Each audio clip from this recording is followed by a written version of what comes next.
Sobat Kata Cerita, like, comment, subscribe. Bab 79.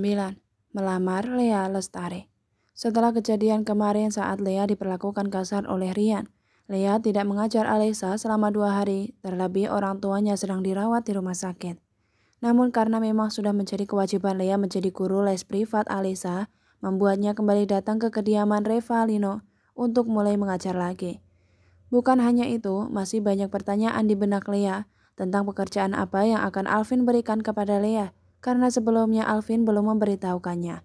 "Alisa, kamu makin pintar berbahasa Inggris, ibu bangga padamu." "Terima kasih bu, ini juga berkat ibu." "Bu Lea?" "Iya Alisa, bolehkah aku bertanya?" "Silahkan cantik." "Apakah ibu mencintai Kak Alvin?" "Hah? Apa Alisa?" Lea bukannya tidak mendengar, tapi dia ingin diperjelas. "Apa ibu mencintai Kak Alvin?" "Kenapa Alisa nanya seperti itu?" "Kalian terlihat berbeda. Maaf Bu Lea jika Alisa Lanjang sudah menanyakan hal pribadi kepada Bu Lea." "Tidak apa-apa Alisa, tapi maaf Bu Lea tidak bisa menjawab apapun." "Tidak apa-apa kan?" "Tidak apa-apa Bu Lea, Alisa tidak memaksa. Tapi jika kalian saling mencintai, Alisa mendukung 100% Bu Lea dan Kak Alvin." Ungkap Alisa memberikan lampu hijau. Alisa sangat senang dengan Bu Lea, imbuhnya. Lea hanya melempar senyuman pada Alisa. Ia terdiam cukup lama dan sibuk dengan pikirannya sendiri. Lea tidak tahu bagaimana perasaannya terhadap Alvin, murid yang sering ia hukum di sekolah pelita bangsa, murid yang selalu bersikap manis padanya, murid yang selalu menolongnya dan bahkan melindunginya. Bukan hanya itu, Alvin bisa dibilang murid yang nakal semasa kelas 10. Alvin sering bolos sekolah bersama anak eskasta, mengerjai guru agar kelas kosong dan tidak belajar, murid yang selalu bersikap konyol bersama anak eskastel di masa kelas 10. Namun kenakalan itu mereda saat sang ketua Skyler Kalisten menikah dengan Silvana saat kelas 11. Dia benar-benar sangat bingung dengan perasaannya terhadap Alvin. Dia merasa nyaman bila di dekat Alvin, tapi dia tidak tahu perasaan apa yang ia miliki terhadap Alvin. Alvin adalah sosok lelaki yang dapat menghiburnya selama ini. Bahkan dia selalu merasa bahagia jika di dekat Alvin. Alvin selalu mempunyai cara bagaimana agar Lea tersenyum. Dengan mengajaknya bercanda, mengajaknya jalan-jalan seperti saat touring ke pantai Carita, Alvin pun mengajak Lea. "Kakak kamu kemana Elsa?" "Ibu belum melihatnya." "Kak Alvin ada, tapi dia belum keluar kamar bu sampai sekarang." "Apa kakak kamu baik-baik saja?" Lea sedikit cemas. "Esa tidak tahu bu, soalnya semenjak pulang kuliah, Kak Alvin sudah masuk kamar dan belum keluar lagi," ungkap Alesa. "Mungkin Kak Alvin tertidur," imbuhnya. Lea sedikit cemas karena pikirannya mana mungkin Alvin tertidur dengan waktu yang cukup lama, apalagi dari pulang kuliah. "Alesa, apakah Bu Lea boleh melihat kakakmu?" "Silahkan Bu." "Terima kasih Alesa, kalau gitu Bu Lea mau melihat Alvin dulu ya, takut dia kenapa-napa." "Iya Bu." Lea pun berjalan menuju kamar Alvin di lantai 2. Rumah nampak sepi karena tidak ada orang tuanya. Orang tua Alvin memang selalu sibuk dengan pekerjaan mereka, bahkan orang tuanya selalu pulang pergi ke luar negeri hanya karena urusan bisnis. Tok tok. Lea mengetuk pintu kamar Alvin berkali-kali. Alvin." Lea mencoba memanggilnya namun tak ada sahutan dari Alvin. "Alvin, apa kamu baik-baik saja?" Hening, tetap tak ada jawaban. "Alvin, aku mohon jawablah." Karena tak ada sahutan dari Alvin membuat Lea semakin khawatir. Ia pun mencoba masuk ke kamar Alvin. Ceklek. Lea memutar gagang pintu itu dan membukanya. "Alvin?" Panggilnya lagi saat pintunya terbuka, dia memunculkan kepalanya sedikit, lalu mulai melangkah masuk. Lea berjalan mendekati ranjang yang terlihat berantakan dengan lampu kamar yang gelap. Lea berjalan secara perlahan mendekati ranjang. Saat dia sudah mendekat, Lea melihat Alvin yang sedang tidur dengan seluruh tubuhnya ditutupi oleh selimut. Hanya kepalanya saja yang terlihat. Apakah dia benar-benar tertidur? Gumamnya bertanya pada dirinya sendiri. "Alvin?" Lea menyentuh kening Alvin, takutnya lelaki itu sedang sakit. Tidak panas? Pasti dia hanya tidur, tapi lama sekali. Masa dari pulang kuliah belum bangun juga? Apakah semalam dia begadang? "Alvin?" Lea mencoba membangunkan Alvin karena memang waktu sudah menunjukkan pukul 8 malam. "Alvin bangun, ini udah malam." Lea menyentuh pundak Alvin. "Hah? Apakah dia tidak memakai baju?" Lea tersentak saat menyentuh kulit pundaknya Alvin. Lengguh Alvin sambil tertawa dan menggeliat, namun Alvin malah tertidur lagi sepertinya lelaki itu mengigau. Alvin, Lea mendekatkan wajahnya ke Alvin mengecek apakah dia bangun karena tadi Alvin tertawa. Saat Lea semakin mendekat, Alvin menggeliat dan tangannya tak sengaja merangkul pundak Lea hingga membawa Lea ke dalam pelukannya. Posisi Lea berada di atas dada Alvin hingga wajah keduanya sangat dekat. Lea melihat jelas wajah Alvin yang sangat tampan, hidungnya yang mancung dan bibir yang manis. Namun seketika itu Alvin langsung membuka matanya dan memperlihatkan wajah Lea yang sangat dekat dan mata Lea sedang menatap matanya. Alvin terdiam cukup lama. Keduanya hanyut dalam tatapan itu, atau Alvin yang nyawanya belum kumpul karena baru bangun tidur. Bu Lea, batin Alvin. Ini mimpi kah? Bu Lea muncul dalam mimpiku? Batin Alvin. Ia berusaha merasakan kehadiran Lea, apakah itu nyata atau mimpi. Dan deru nafasnya sangat terasa menerpa wajahnya. Nyata? Ya, ini nyata bukan mimpi. Seketika Alvin tersentak, begitupun sama Lea. Keduanya sama-sama salah tingkah. Alvin merubah posisinya menjadi duduk, sementara Lea membenarkan rambut dan bajunya. Ia juga menyelipkan anak rambut di belakang telinganya. Bu Lea? Alvin? Seketika Lea langsung menutup matanya menggunakan tangan dan segera berbalik membelakangi Alvin, karena Alvin tidak memakai baju saat ini. Alvin langsung gelagapan dan meraih kaosnya yang berantakan di atas kasur. Ia segera menggunakan kaos itu. Ibu, boleh buka mata sekarang? Pinta Alvin. Lea membuka matanya. Maaf Al, aku sudah lancang masuk ke dalam kamarmu. Ah, iya Bu, gak apa-apa. Kata Alesa, kamu belum keluar kamar semenjak pulang kuliah. Jadi aku coba mengecek. Kamu takut kenapa-kenapa? Dak, Bu Lea khawatir sama aku. Batin Alvin, lalu hening. Keduanya sama-sama terdiam. Al, apa aku boleh bertanya? Lea memulai pertanyaannya hingga memecahkan keheningan itu. Nanya apa Bu? Kamu bilang ada pekerjaan untukku, apa itu? Mendengar pertanyaan Lea, Alvin nampak berpikir. Kita ke balkon ya Bu? Pintanya dan Lea mengangguk. Balkon kamarnya mungkin pas jika dijadikan untuk tempat mengobrol. Karena apabila tetap di dalam kamar, keduanya pasti akan merasa canggung. Jadi pekerjaan apa Al? Tanya Lea tanpa basa-basi sambil memegang pembatas besi balkon kamar Alvin. Bibir Alvin terasa keluh. Dia mengumpulkan keberanian untuk mengatakan pekerjaan apa yang akan ia berikan. Dan dengan sekali tarikan nafas, Alvin pun mulai mengatakannya. Jadi pekerjaannya apa Al? Tanya Lea lagi. Jadi ibu rumah tangga. Lirihnya menatap mata Lea yang hitam bening. Mau? Lirihnya lagi bertanya. Soal jantung jangan ditanya. Detak jantung Alvin tidak karuan saat ini. Maksud kamu apa Al? Lea ingin diperjelas karena dia memang benar-benar bingung. Maksud aku, apa ibu mau jadi ibu rumah tangga? Ucapnya gugup. Aku gak ngerti Al. Lagi-lagi Alvin terdiam dan sekali lagi mengumpulkan keberaniannya. Apa ibu mau menjadi istriku? Ralatnya. Dak. Apakah Alvin mencoba melamarku? Batin Lea. Hati Lea bergetar mendengar ucapan Alvin. Alvin menunjukkan pandangannya dan beralih menatap gelang pemberiannya saat touring di pantai. Gelang yang terdapat ukiran nama Alvin. Ia sengaja memberikan itu kepada Lea dengan alasan bahwa gelang itu tanda pemberian darinya. Gelang itu? Lea mengalihkan perhatian Alvin dengan menanyakan gelang yang dipakai Alvin. Gelang yang sama dengannya. Gelang itu terukir nama Lea. Alvin memang sengaja tidak memakai gelang itu jika di hadapan Lea karena dia malu sendiri. Jadi gimana Bu? Apa ibu mau? Alvin terus bertanya tanpa menjawab pertanyaan Lea soal gelang karena menurut Alvin itu tidak penting. Maaf Al, apa kamu? Ya, aku melamar ibu. Alvin langsung menatap lantai dan kembali menatap Lea. Lea, apa kamu mau? Ralat Alvin dia canggung sendiri memanggil Lea. Dek, Alvin sudah berani mengubah panggilannya terhadap Lea. Dengan alasan apa kamu mengatakan itu Al? Aku mencintaimu Lea. Ungkapnya menatap mata Lea lalu menundukkan pandangannya lagi.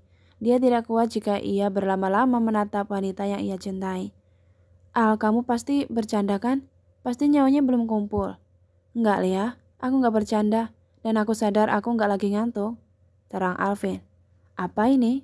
Alvin malah melamarnya. Padahal Lea hanya meminta bantuan untuk mencari pekerjaan. Alvin, lirih Lea kehabisan kata-kata. Aku enggak bisa Lea. Lihat kamu disakiti oleh laki-laki lain. Aku mau melihat kamu bahagia dan aku ingin menjadi satu-satunya lelaki yang membahagiakanmu, ungkapnya. Aku nggak tahu. Mata Lea berkaca-kaca, perasaannya campur aduk. Senang karena ada lelaki yang melamarnya dengan tulus, namun dia bingung jika dia menerimanya. Apakah dia tulus karena cinta, atau karena ingin melunasi hutang ayahnya yang sangat besar? Tolong jangan kayak gini, aku hanya butuh pekerjaan. Aku sudah menawarkan pekerjaan ke kamu, Lea, untuk menjadi ibu rumah tangga. Kamu tidak perlu bekerja apapun, kamu cukup mengurusiku saja. Aku yang akan bekerja, dan kamu tidak perlu bekerja apapun. Aku yang akan menanggung semua bebanmu, ungkapnya. Dek, sekali lagi hati Lea bergetar. Keberanian dari mana Alvin bisa mengatakan itu kepada Lea? Padahal sebelumnya Alvin tidak pernah mengatakan apapun tentang perasaan. Mungkin memang sikap Alvin selama ini menunjukkan rasa sayangnya terhadap Lea, tapi untuk mengungkapkan perasaannya, dia tidak melakukan itu. Dan banyak alasan kenapa Alvin tidak mengatakan perasaannya. Alvin, apa kamu serius? Aku serius. Apa maksudmu aku dibayar untuk menjadi istrimu? Mendengar pertanyaan Lea membuat Alvin terkekeh. Bukan dibayar, Lea, tapi dinafkahi. Ucapnya tersenyum. Kamu tidak perlu bekerja untuk membayar hutang Rian. Aku yang akan menanggung semua bebanmu. Kamu cukup menjadi istri yang baik untukku dan mengurusku dengan baik, ungkapnya. Alvin melihat jelas mata Lea yang berkaca-kaca, entah apa yang ia rasakan. Kamu tidak perlu menjawab sekarang, Lea. Aku memberikan waktu untukmu dan kamu tidak perlu khawatir. Aku tidak mengambil kesempatan dalam kesempitan agar kamu menerimaku karena untuk membayar hutang. Ya, mungkin itu kata kasarnya, Lea. Aku juga tidak ingin memaksamu. Dan aku sama sekali tidak berpikir kamu memanfaatkanku. Jauh sebelum ini aku sudah mempunyai niat baik ini untukmu. Tapi setelah kejadian kemarin saat Rian memukulmu, aku tidak bisa melihat kamu sakit, Lea. Aku akan terus melindungimu dan menjagamu, ungkapnya lagi. Alvin ingat perkataan Silva saat anak Castle diminta untuk memasak karena Silva sedang ngidam. Setelah selesai makan, Alvin bertanya soal perasaannya yang mencintai Bu Lea sementara anak Castle yang lain sedang keasik karaokean. Jika Alvin sudah mempunyai niat baik, segerakanlah. Jangan menunda niat baik, Al, kata Silva. Izinkan aku untuk terus menjagamu, Lea, pintanya. Dek, jantung Lea tidak karuan saat ini. Al, tolong beri aku waktu, karena aku takut jika perasaanku ini tidak tulus. Aku akan memberi waktu untukmu. Aku melamarmu semata-mata karena Allah. Jika kamu belum mencintaiku, aku akan menunggumu. Kamu tidak perlu jawab sekarang, imbuhnya. Al, lirihnya. Iya, Lea. Sejak kapan kamu mencintaiku? Tanyanya. Maaf jika aku lancang, aku sudah mempunyai perasaan ini sejak masih sekolah. Ucapnya terkekeh halus. Lalu hening, keduanya sama-sama menundukkan pandangan. Lea memilih jari yang berada di pembatas besi. Sementara Alvin pandangannya ke bawah. Lea, ini sudah malam, aku antar pulang ya. Ucap Alvin memecahkan keheningan. Alvin memberikan waktu kepada Lea untuk menjawab lamarannya.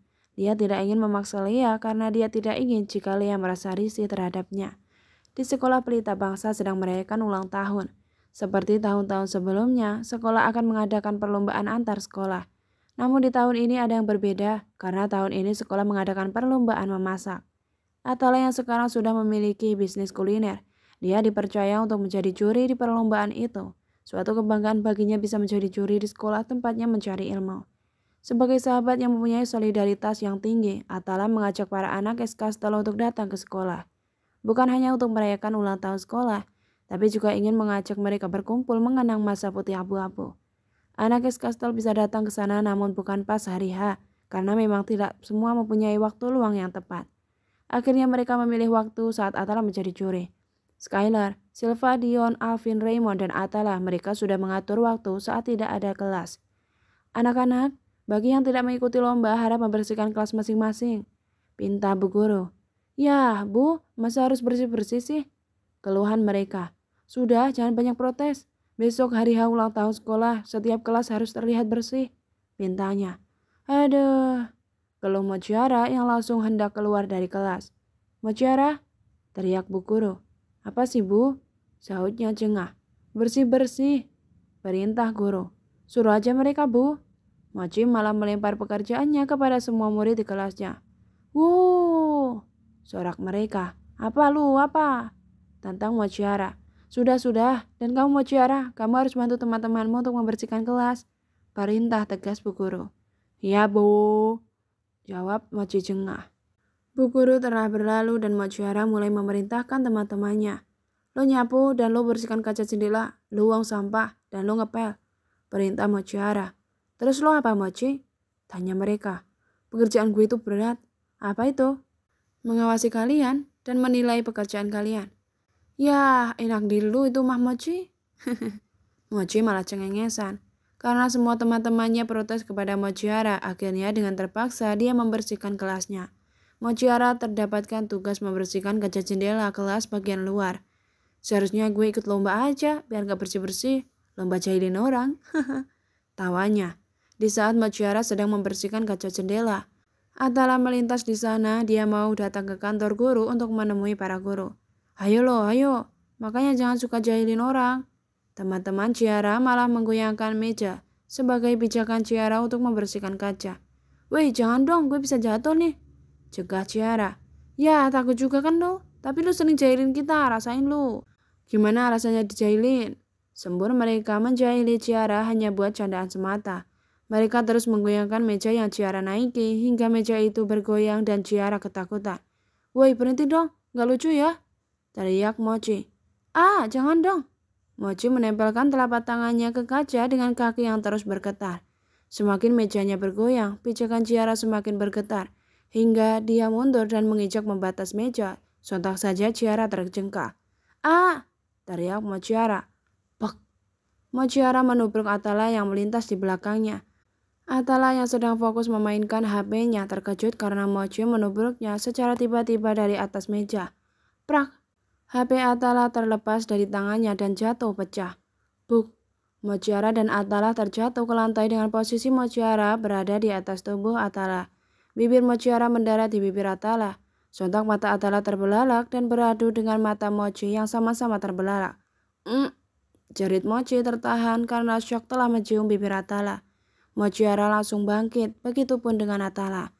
Ih, apa-apaan sih lo? Gerutu Mochi sambil mengusap bibirnya dengan kasar agar menghilangkan jejak ciumannya tadi. Ada juga lo yang tiba-tiba nubruk gue.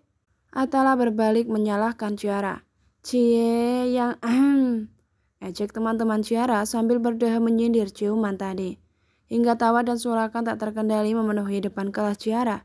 Diam lu pada, ini semua gara-gara kalian ya. Gerutu Mochi. Atala mencari HP-nya yang terjatuh dan mental membentur tembok.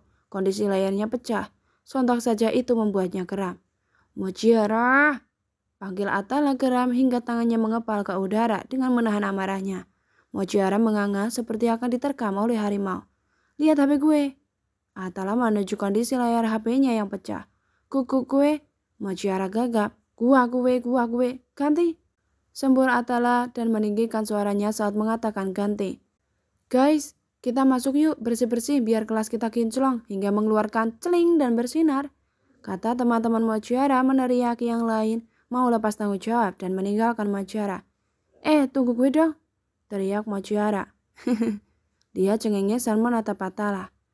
Gue juga mau bersih-bersih kelas. Mochiara ngeles ingin melarikan diri dan segera bangkit namun tangannya ditahan oleh Atala. Gak bisa, lo harus ganti nih HP gue. Tetapi gue kan juga korban, kata Mochi. Korban apa? Atala menatap fokus mata Mochi. Kejahilan mereka, aku kan tadi jatuh gara-gara mereka. Terang Mochiara membela diri. Halah, udahlah pokoknya lo harus ganti HP gue nih, pegang. Atala memberikan HP-nya untuk diservis. Atala berdiri membenarkan jasnya yang sedikit berantakan dan mengibas debu-debu yang menempel di jasnya. Ingat ya, gue gak mau tahu, lo harus ganti atau lo servis terserah sampai HP gue benar. Tekan Atala dan menarik jas bagian dadanya dalam sekali tarikan, membuatnya terlihat berwibawa. Atala berjalan meninggalkan Mochiara yang masih terdiam di tempatnya. Gadis itu meremas rok abu-abunya sambil menatap lurus ke arah Atala. Perlombaan memasak pun dimulai, semua peserta sedang fokus memasak. Atala sebagai juri hanya memperhatikan mereka dengan duduk ditemani beberapa guru di sana.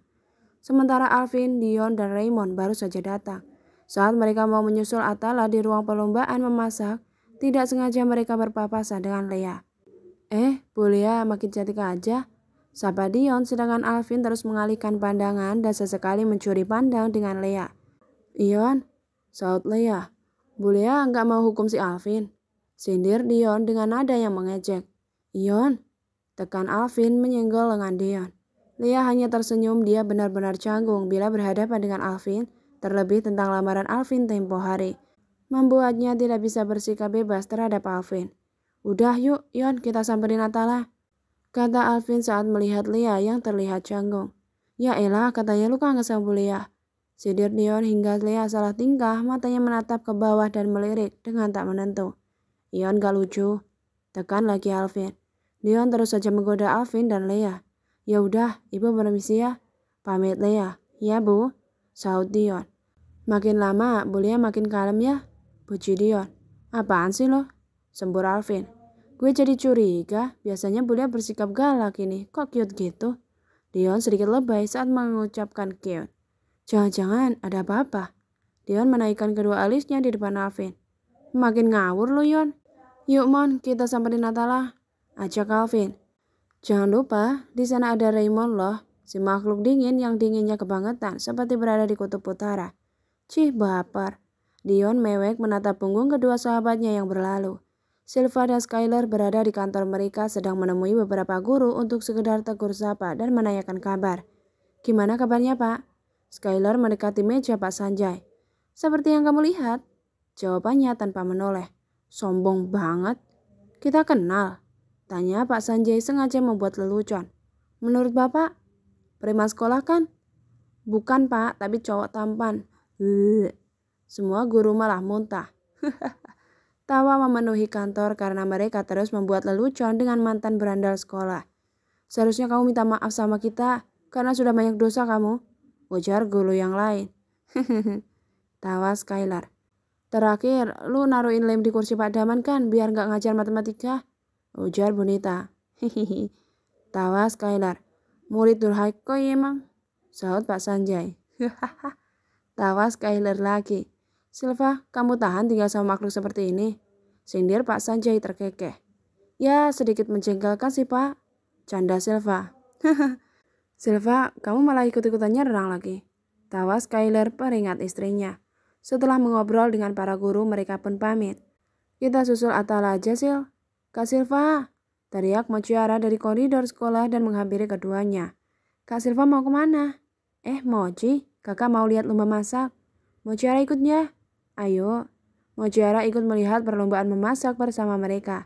Sesampainya di ruang lomba, Mochiara melihat Atala yang sedang menjadi juri. Ketampanan dan wibawa seorang Atala seketika muncul. Saat itu juga membuat Mochiara terkagum-kagum terhadap sosok Atala. Atala tampan sekali, pujinya kepada lelaki yang memakai jas hitam senada dengan memakai kacamata. Lalu juri yang lain bertanya kepada juri muda itu tentang makanan kesukaan Atala, dan Atala menjawab dia suka brownies. Mochiara yang mendengar itu tertegun dan langsung meminta Silva untuk mengajarkannya. Kak Silva kan bisa masak, bisakah mengajarkan Mochi untuk membuat brownies? Tentu Mochi. Bolehkah aku datang ke rumah kakak? Kakak izin dulu sama Kak Sky ya. Mochiara hanya mengangguk dan Silva meminta izin terlebih dulu kepada suaminya. Ya udah boleh, kata Sky. Kamu boleh datang ke rumah Mochi? Baiklah kak, pulang sekolah Mochi ke sana. Setelah Atala selesai menjadi juri, mereka pun berkumpul di kantin untuk makan-makan. Pokoknya semua tempat nongkrong mereka semasa sekolah, mereka juga bermain basket di sana. Sementara Silva diajak Mochi untuk keliling sekolah sambil mengobrol. Keduanya berdiri di koridor kelas IPA 1 sambil memandangi lapangan dari atas koridor. Anak Escastle sedang bermain basket. Dion akan melakukan syuting namun dihalangi oleh Alvin. Oper Yon, oper! Teriak Skylar agar Dion mengoper bola ke arahnya.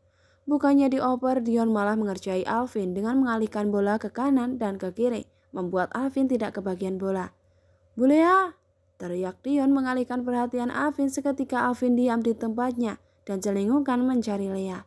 Dion langsung melakukan syuting dan bola berhasil masuk ke dalam ring. Kini giliran Skylar, dia melakukan dribbling terlebih dahulu, lalu berlari dan melakukan jump shot hingga bola masuk ke dalam ring. Setelah mereka puas bermain basket, anak Escastle duduk di lapangan basket. Mereka mengambil kursi panjang dari koridor sambil duduk sambil bermain game. Woi sini loh, pinta Dion kepada anak SMA. Iya kak, tolong beliin minum ya. Baik kak. Dion asik chattingan sama Deina karena Deina tidak bisa ikut. Dia ada kelas hari ini. Kalau ada Deina pasti seru, gumam Dion. Di saat mereka sedang asik bermain gadget, Skylar yang memiliki sifat jahil dan usil itu menjadikan kepala mereka sebagai drummer. Dia asik bermain dan memukul kepala mereka secara bergantian menggunakan buku. Kebetulan di sana ada buku yang terletak, sepertinya anak SMA lupa membawanya dan meninggalkan di lapangan basket. Sky, aduh mulai deh, keluh Atala. Jiwa babynya muncul ya, sahut Raymond. Saat diledekin baby bukannya berhenti, Skylar malah semakin menjadi-jadi. Awalnya pukulan itu tertahan di atas kepala, tapi ini malah dipukul beneran ke kepala anak Castle, tapi memukulnya tidak keras. Dum tak dum tak dum dum dum dum dum dum dum prang. Ketika nada perang Skylar mengeplak ke Nick Dion, tentu saja itu membuat Dion terkejut dan terjungkal karena Dion sedang fokus bermain handphone. Buk. Dion jatuh dan terdiam karena syok, sementara anak Castle yang lain menoleh bersamaan secara spontan ke arah Dion. Skylar Kalistin! Teriak Dion murka. Skylar yang mendengar teriakan Dion, dia langsung lari ke arah Silva yang sedang berada di koridor bawah. Woi sini lo! Dion mengejar Skylar. Bleh. Skylar malah menjulurkan lidahnya dengan menjadikan Silva penghalang. Silva hanya tersenyum melihat tingkah mereka yang kembali seperti anak SMA. Silva minggir Silva, awas gue mau hajar nih orang, kata Dion. Udah. Silva menengahi agar mereka menyudahi aksinya. Silva terus tertawa melihat keduanya yang kembali berlari di lapangan sambil melempar bola basket. Dari koridor atas, Mujiara memperhatikan Atala yang sedang minum. Gadis itu menyentuh bibirnya merasakan ciuman tadi pagi yang tanpa sengaja. First kiss gue, gumamnya. Saat Atala selesai minum, matanya mengitari di setiap koridor sekolah hingga matanya menangkap keberadaan Mujiara. Keduanya sama-sama memandang dari kejauhan. Lalu Mujiara segera mengalihkan pandangannya. Atala mengingat kembali momen di mana Mujiara tanpa sengaja mencium bibirnya. Lalu ia menyentuh bibirnya karena itu adalah first kiss-nya Atala. Bibir lu kenapa, Sariawan? Tanya Raymond. Enggak, bibir gue pecah-pecah, jawabnya ngelantur. Wah. Raymond terkejut, dia malah mikir kemana-mana. Atala memandangi lagi ke arah koridor, namun Mujiara sudah tidak ada di sana. Gadis itu sudah masuk ke kelasnya. Terima kasih sudah menonton. Sampai jumpa sobat.